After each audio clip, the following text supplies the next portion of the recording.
আসসালামু আলাইকুম।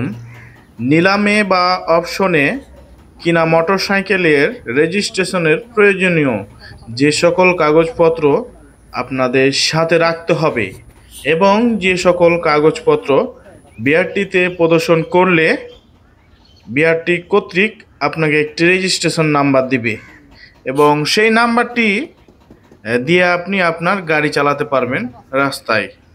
সে সকল নাম্বার আপনি কি কি কাগজপত্র লাগবে সেগুলো আমি বলছি।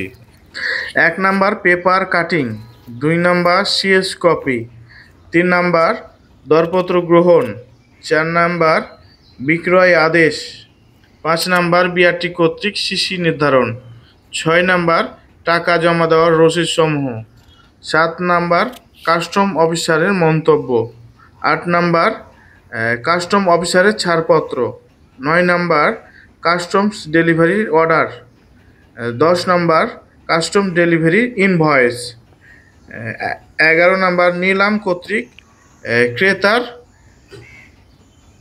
ক্রেতার অঙ্গীকারনামা, 12 নাম্বার বিক্রেতার 150 টাকার একটা হচ্ছে এভিডেভিট কপি এবং 13 নাম্বার ক্রেতার 150 টাকার একটি এভিডেভিট কপি, 14 নাম্বার এনআইডি কার্ডের সত্যায়িত ফটোকপি, 15 নাম্বার টিও ও টিটিও বিক্রয় রসিদ, 16 নাম্বার ক্রেতার টিন সার্টিফিকেট এর সরজমিনে প্রদর্শন, আর 19 নাম্বার পরিচালক ইঞ্জিন বিআরটি কর্তৃক অনুমোদন, 20 নাম্বার হচ্ছে টাকা জমার রসিদ গ্রহণ।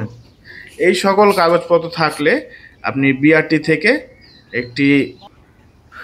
বিআরটি থেকে রেজিস্ট্রেশন সনদ পাবেন এবং আপনি রাস্তায় গাড়ি চালাতে পারবেন।